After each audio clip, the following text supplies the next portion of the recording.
За сайн байцгаана уу залуучуудаа. Өнөөдөр 2025 оны 11-р сарын 2-ны өдөр манай MOT Capital-ын Ээлжид Market Overview эхлэж байна. За хамгийн сүүлд Market Overview хийснээс хойш алтны ханш all time high буюу 4380 гэдэг ханш руу хурж ирээд тодорхой хэмжээний pullback correction орж ирсэн байдалтай байна. За хамгийн сүүлд Market Overview хийж хахад ханш бол 4000 хавцаа байсан санагдчихээн 3900 илүү. За тэгээд энийг бол дээшээ буцаад 4100 ер нь даваад явах үргэлжлээд өсөх боломжтой гэж хэлжсэнийг бол та нар санаж байгаа байхаа. За мэдээж энэ ханшийн өсөлтийг бол олон хүчин зүйлс бол нөлөөлж өсгөж байсан. За Төв банкны бодлогын хүүгийн шийдвэрийн хүлээлт, за энэ ондоо багтаад олон удаа Төв банк бодлогын хүүгээ багасгах байх гэсэн эерэг найдлага. За дээрэс нь бол Хятад Америкийн бас худалдааны хурцмал байдал руу бол шилжсэн шүү дээ, тэ. Дональд Трамп бас Хятадд дахиад 100% татвар тариф ноогдуулна. За газрын ховор элементээс болоод, тэ. Хятад бол газрын ховор элемент дээр хэтэрхий их контрол тавиад байна. Энэ бол шудраг өрсөлдөөн биш. Тийм учраас Хятадд бол 100% татвар ноогдуулна гэх мэтчлэн иймэрхүү хүчин зүйлсээс болоод алтны ханш бол хүчтэй өсөөд за 4380 гэдэг ханш руу хурж ирсэн. За тэрнээс хойш бол ер нь 7 хоногийн хугацаанд бол алтны ханш бол унаж орж ирсэн. За унахтай хүчтэй унаад 4300-аас 3880 хүртэл бараг 5000 пипний уналт нэг 7 хоногт бол хийсэн.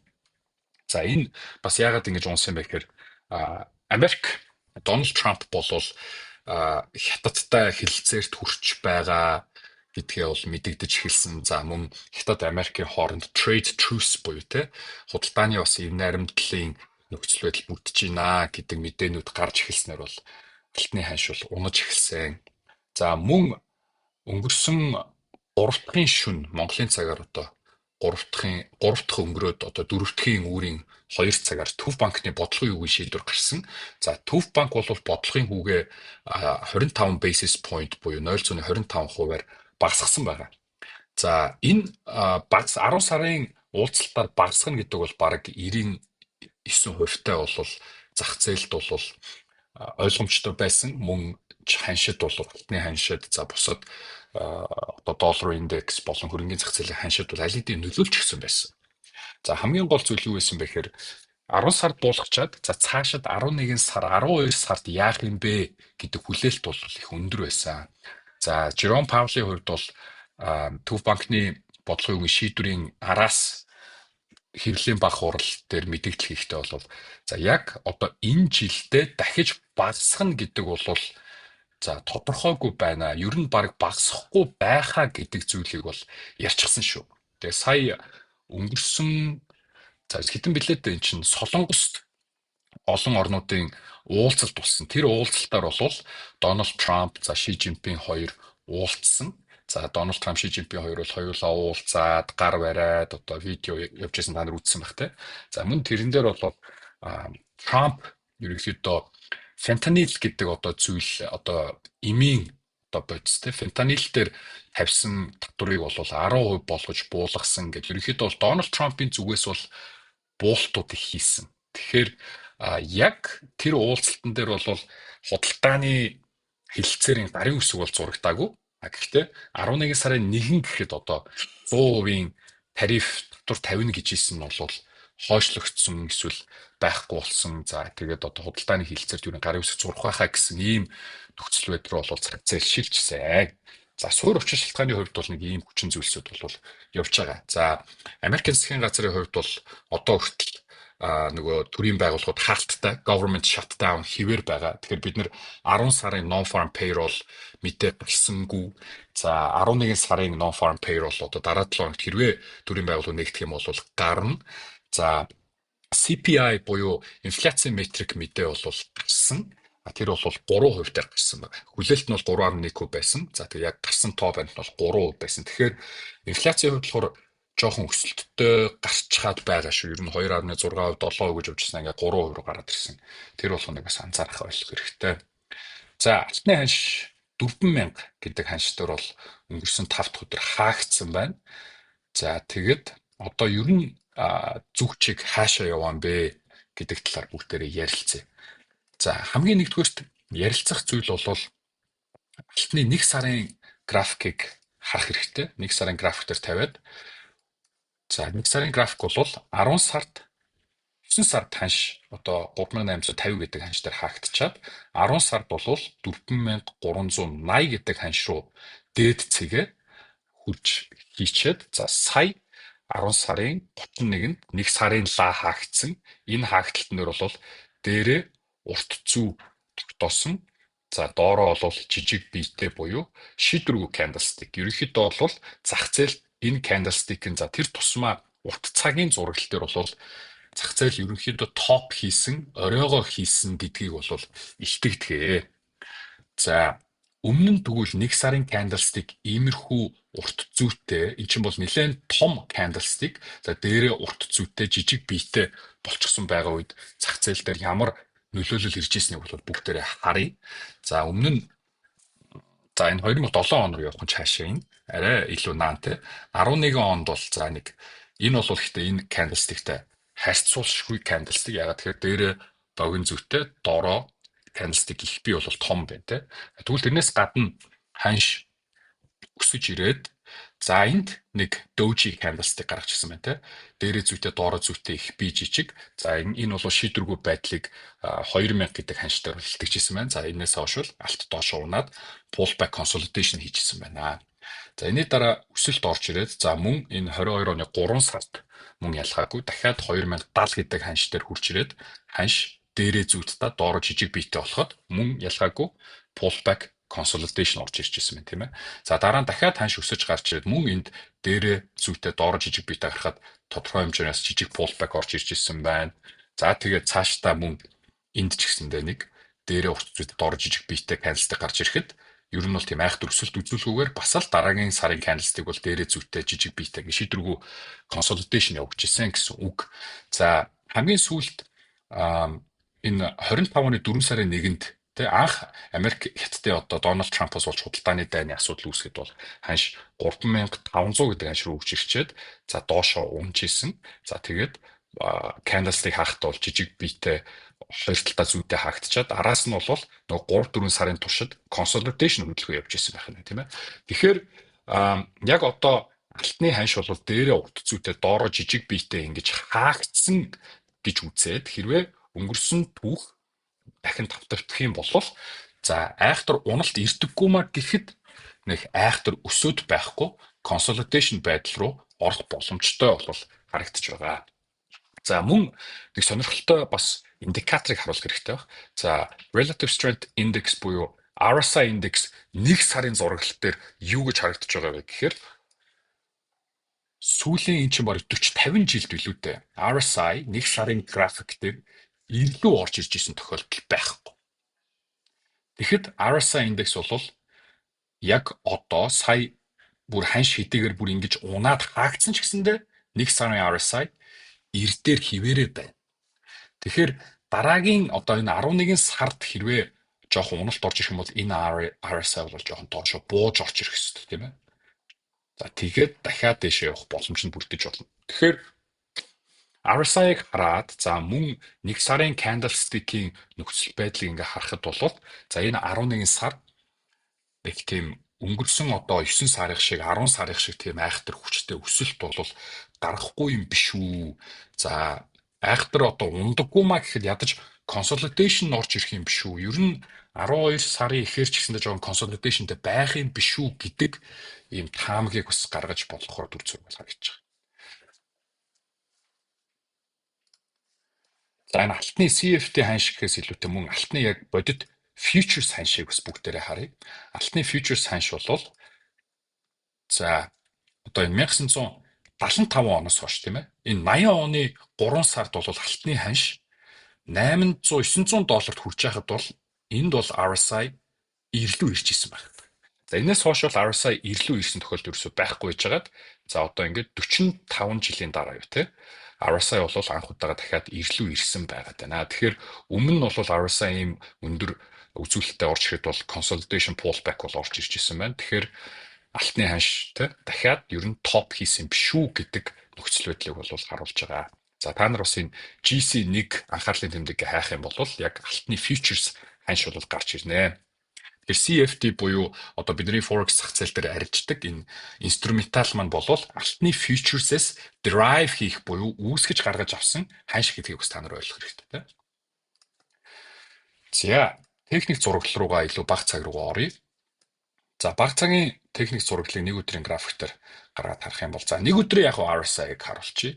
Нэг өдрийн RSI-г би түрүүн бол бүтэн сарынхыг ярьсан шүү дээ тий. За нэг өдрийн RSI бол за мөн маш хүчтэй бүр ирлүү давж явж байгаа. Түрүүн алт бол энэ 4380 ханш дээр хурж ирэхэд нэг сарын RSI, нэг 7 хоногийн RSI, нэг өдрийн RSI гэдэг энэ том цагуудын RSI-д бол бүгд ирлүү орж ирчихсэн. Тэгэхээр үнэхээр бас overbought болчоод бас pullback correction орж ирэх цаг нь болцсон байж байгаа их хүчтэй унаж орж ирсэн гэж. Тэгэхээр энэ нэг өдөрт бол баг 2000 pip унсан хүчтэй уналтууд бол угаасаа зах зээл нөгөө escalator up буюу цахилгаан шатаар дээшлээд цахилгаан одоо нөгөө молд дэлгүүрүүдэд байдаг шатыг гэж байна. Escalator-ээр дээшлээд за elevator-ээр доош ундгаа гэдэг ийм дүр зураглыг бол баг ингээ харуулсан.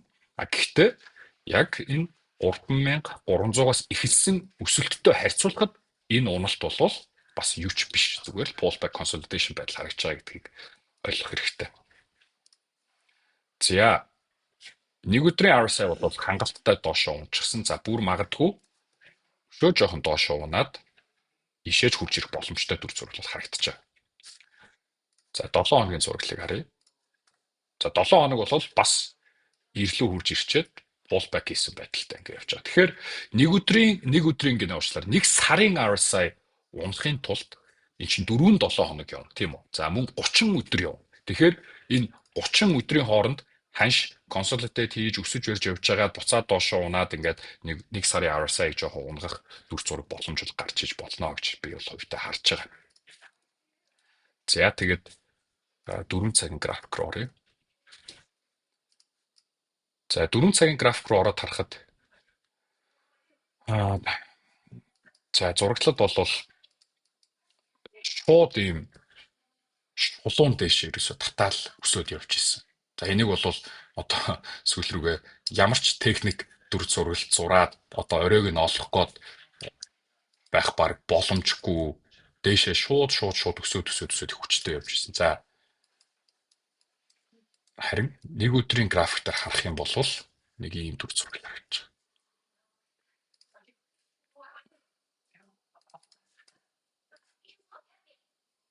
Ийм урт цагийн channel хүү те.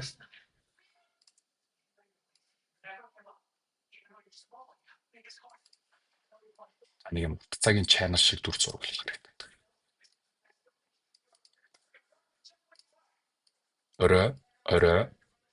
Орой за дэше fake out тэгээд буцаж энэ channel дотроо орж ирсэн байдалтай байна.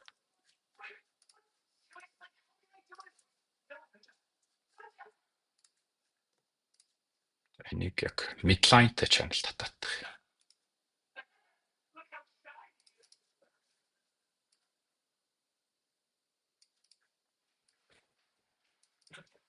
За ингээ харах юм бол ер нь ханш энэ channel дотор энэ midline-ыг тестлээл, midline-ы доор явж байгаа л дээшээ гарч ирээл, midline-ыг шалгачаал дээшээ өсөөл, буцаж midline-ы доош унахтаа эргэж rejection болоод энэ rejection болоод явж байгаа дээшээ сэлж гарчаад нэг шалгачаад за буцаж consolidate хийж байгаад эндээс гарч ирснээс хойш шууд дээшээ өсөө явсан байна. Тэгэхээр хамгийн эхлээд бол энэ channel-аар анализ хийх юм бол ямар ч үсэн нэг midline-ыг нэг шалгах хэрэгтэй байгаа юм дээ. За midline-ыг шалгачаад хэрвээ бүр доошоо унаад орж ирээд channel-ын доод явдлыг шалгана гэх юм бол доошоо орж ирэх хэрэгтэй. За энэс цааш дахиад channel-ийн оройроо өсөө 4500 өдр гэдэг ханш руу хугацаанд бол явах боломж бол харагдаж байна гэж үзэж байна. За урд өмнө нь алтны энэ хүчтэй өсөлтүүдийг харж байхад бол буцаж pullback хийхдээ Fibonacci level дээр их сайн барьж исэн харагдаад байдаг. Тэгэхээр өсөлт эхэлсэн 3310 цэгээс энэ дээд цэг рүү Fibonacci татаад үсгэд за энд Fibonacci 38.2 бол доошоо эвдэгдсэн тий. За тэгээд дээшээ consolidation хийсэн гэсэндээ буцаж дээшээ өсөж явж чадаагүй байна. Тэгэхээр дараагийн Fibonacci ханш буюу 3850 гэдэг ханш руу бол ер нь хурж ирэх боломжтой гэж би хараад байна. 3850 руу хурж ирэхэд энэ доор байгаа маш их одоо стоп захиалгууд болон liquidity бол хамагдаж орж ирнэ.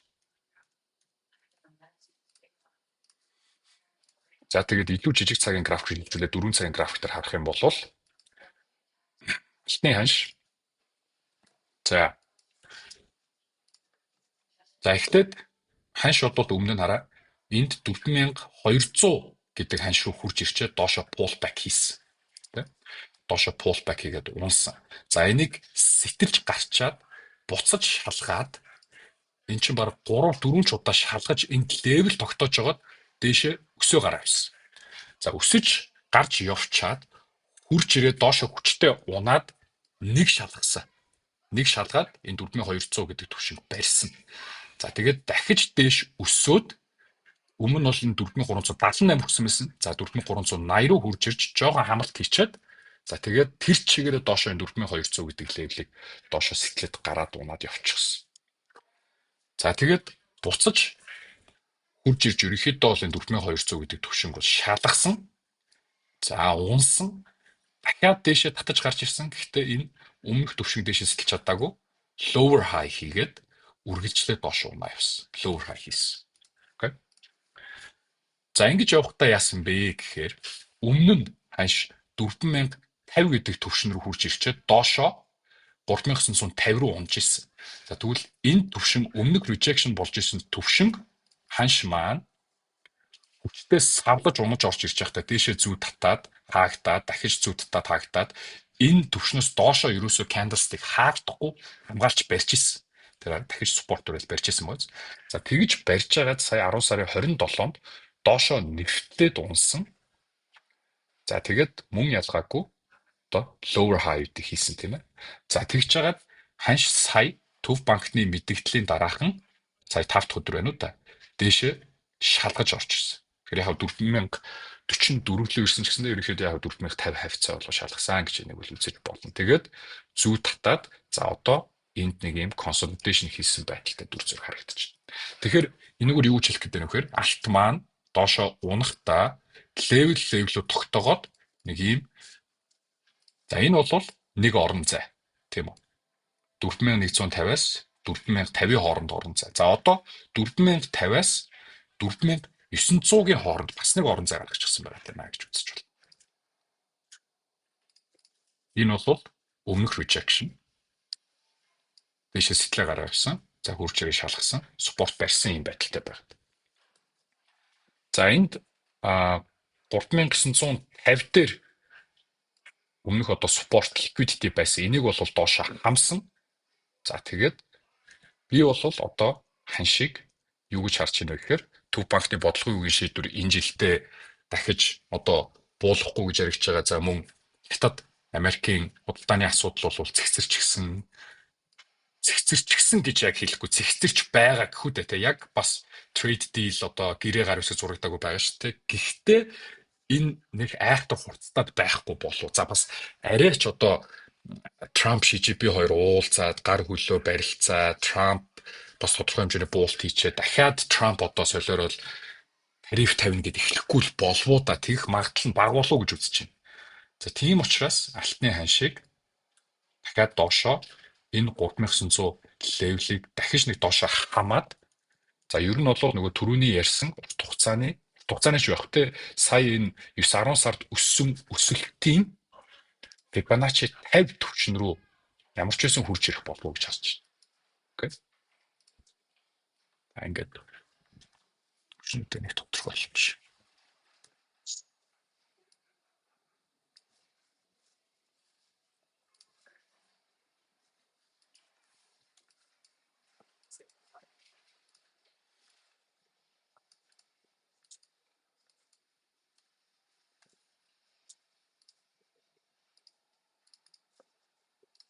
За тэгэхээр ийшээ нэг унаж ирээд энэ Fibonacci 50 3850 руу нэг орж ирэх болов уу гэж харж байгаа. Хэрвээ 3850-ыг доошоо сэтлээд гараад ирэх юм бол за дараагийн түвшин хүртэл бол 3710 хүртэл түвшин бол харагдаж байгаа шүү гэдгийг бас анзаарах байх хэрэгтэй. Тэгэхээр би хувьдаа эхний ээлжинд бол яг 3850 дээр лонг арилжаа орох гэж үзнэ. Тэгээд тэр маань стоп аут болоод доошо унаад явах юм бол за дараагийн түвшин 3710 юм байна гэж ойлгоноо. Энд ч юм өмнө нь сайн суппорт барьсан бас liquidity юу байгаа гэдгийг та нар анзаараад байна.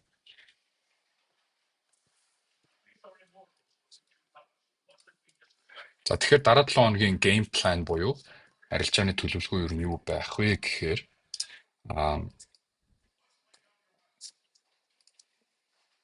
за ханш 3900 хөгжөөд дээшээ өсөөд буцаж нэг 3910-ыг шалгачаад дээшээ өсөөд ерөнхийдөө бол жижиг цаг дээр higher low-уудыг бол гаргаж ирсэн, тогтоож ирсэн. За тэгээд энэ higher low бол доошоо ивдсэн байна. Тэгэхээр ямар ч байсан 4035 гэдэг түвшнийг дээшээ сэлж чадахгүй байх юм бол эргээд дахиад lower low хийж өмнөх low бас доошоо ивдэх боломжтой гэж харж байгаа. За гэхдээ бас ханш дээшээ савлаад энэ хайн дээшээ нэг liquidity хамж болно. Тэр нь 4050-аас 60-ийн хооронд орж ирээд rejection барьж явах юм бол мөн эндээс short арилжаанд орох боломж бүр. Тэгэхээр яг миний хувьд бол илүү risk to reward өндөртэй short арилжаа нь бол 4060 хавцаанаас байх болов уу гэж харж байна. За тэгээ short арилжааны target бол 3850 хүртэл бариад за 3850-аас long арилжаа хийж үзнэ. Тэр маань stop out болох юм бол 3710 руу харнаа гэж ойлгоорой залуучууд.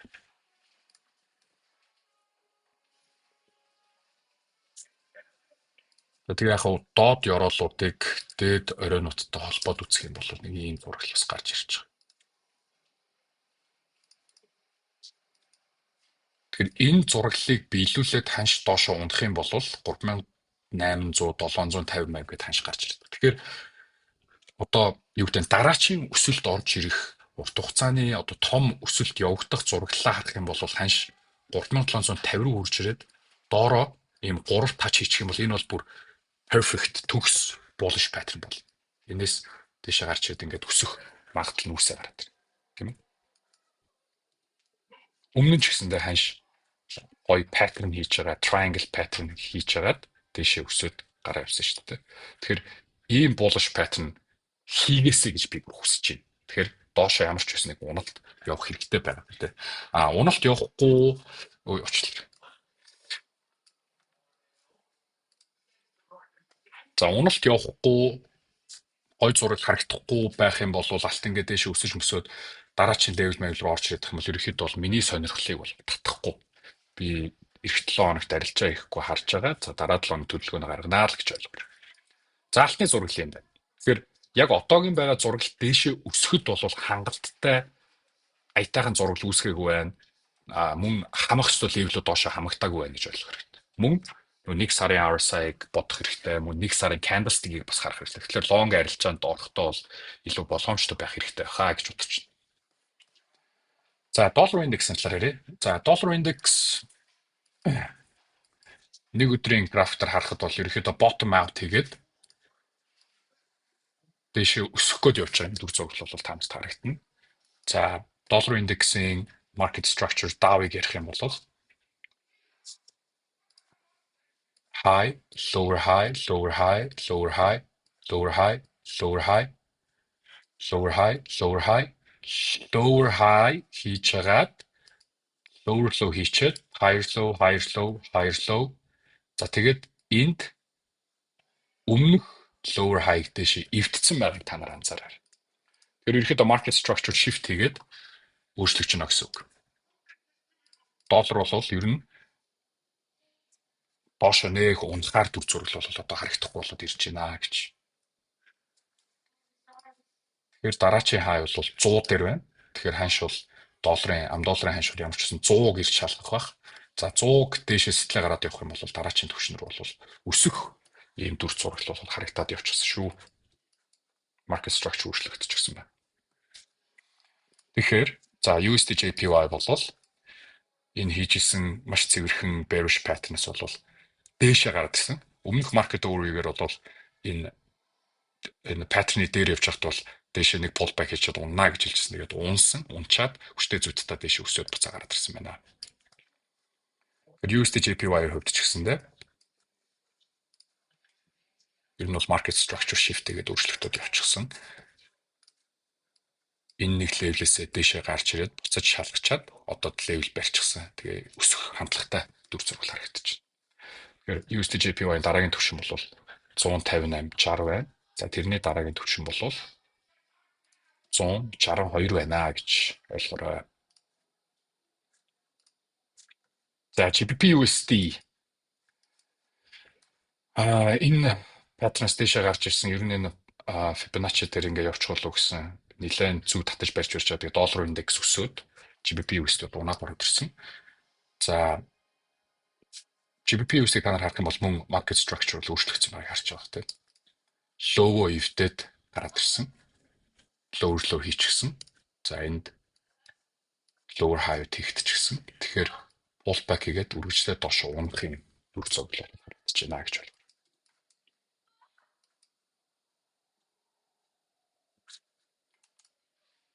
За евро долларын хувьд мөн ялгаагүй.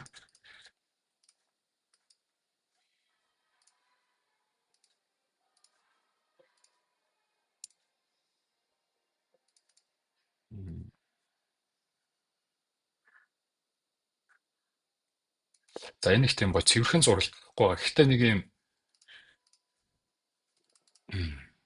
ерөнхий зураглал нь юм 3 оройтой.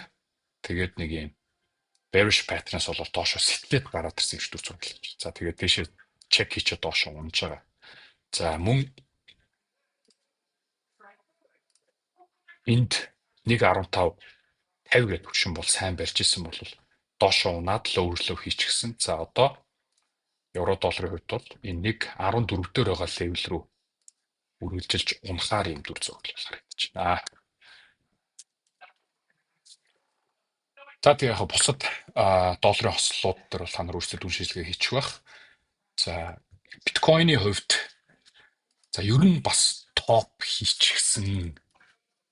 Дахиад энэ low ханш руугаа тэмүүлээд байгаа дүр зураг бол харагдаад байгаа шүү. Тэгэхээр криптотоо бол ер нь нэг 60-70% зарж идэг юм уу да гэсэн бодол бол надад байна.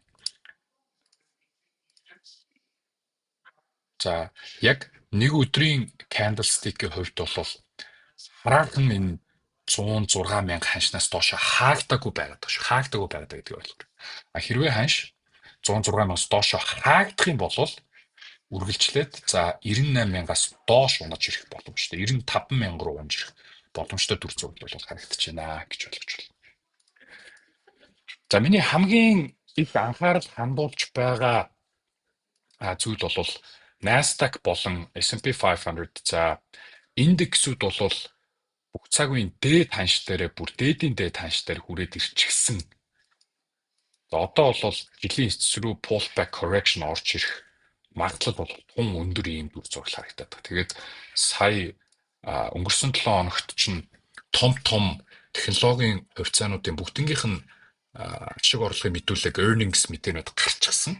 Зарим нь сайн, зарим нь муу. За зарим компани бол бүр 5 их 80-ийн үнэлгээр хүртэл явж байна тийм ээ. Тэгэхээр одоо Nvidia гэдэг компани ч Америкийн одоо GDP-гийн 16% үнэлгээнд дэр хүрч ирж байна. Тэгэхээр энэ бол хитрхи өндөр үнэлгээтэй хитрхи өсчихсөн байна гэж бол би харж байгаа. Унах цаг бол ирж байгаа гэж бодож байгаа. Тийм учраас ер нь short арилж байгаа бол нэ гэж үзэж байгаа. Хаанаас short арилж байгаа юм хэрэг би сая яг өнгөрсөн 5 дахь өдөр ууг нь нээх гэд харж исэн. Тэгээд Halloween гэж шоудаад тэгээд анхаарал хандуулж чадаагүй. Жижиг цагийн график дээр ер нь нэгд өдөр нэг жоохон савлгаа ороод ирэх болов гэж найдаж байгаа. За савлгаа орж ирэнгүүт нь жоохон дээш өсгөөр нь ер нь шорт арилж нэ гэж бодож байна. Гэтэ тэргүй энэ Nasdaq-ийн хувьд бол өөрөө ийм левелүүдийг бол үсгэчихсэн. Энэ high level-ээс доош унаж орж ирчихэд буцаж шалгаад дахиад доош унсан байна. Тэгэхээр би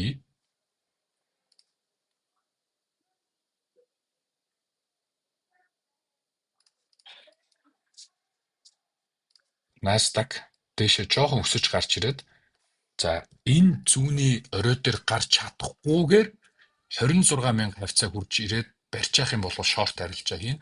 Эсвэл энэ зүг дээшээ нэг нэвтэлж гарч ирээд нэг 70.2 хавцаа гэхээр 26,040-50 руу хурж ирэх юм бол эндээс доошо шорт арилжаа орё гэсэн бодолтой байгаа. Тэгээ шорт арилжааны таргет бол эхний ээлжинд энэ gap-ыг фил хийх хэрэгтэй. Энэ gap чинь яагаад үүссэн бэ гэхээр Хятад Америк хоёр нөгөө худалдааны нөхцөл байдал нь бол жоохон сайжраад Дональд Трампаас мэдээлэл зэтгэл хийсний дараа үүссэн gap байгаа. Тэгэхээр энэ gap-ыг ямар ч үсэн ихний ээлжинд доошо нөхөх болов уу гэсэн найдвартайгаар шорт арилжаанд орох юм. За тэгээд өшөө доошо унах найдлага бас тавьж байгаа хэрвээ үргэлжлээд бүр доошо унах юм бол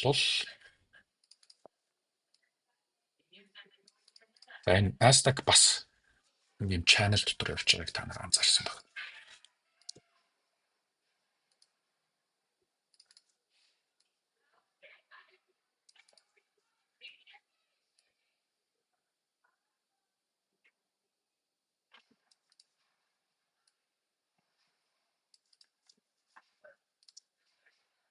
За энэ gap нөхөхдөө үргэлжлээд доош унах юм бол ядаж энэ 25,000 хүртэл.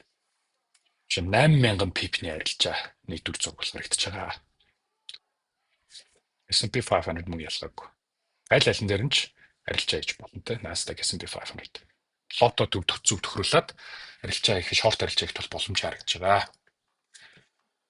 За тийм байх залуучуудаа энэ 7 хоногийн market overview. Миний одоо арилжаанд хамгийн сонирхол татж байгаа зүйл бол Nasdaq нэгдүгээрт, хоёрдугаарт бол хитэн дээр айтаахан дүр зураг харж байгаа түрүүн хэлсэлчсэн төлөвлөгөөний дагуу бол шорт арилжаа хийгээд за тэгээ 3850 хавцаанаас нэг лонг арилжаа хийж үзнэ.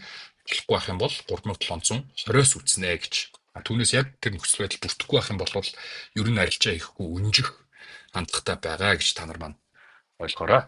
За тэгээд эрсдлийн зөв менежменттэй бариад арилжаанд нь амжилт хүсье залуучуудаа. Баярлалаа.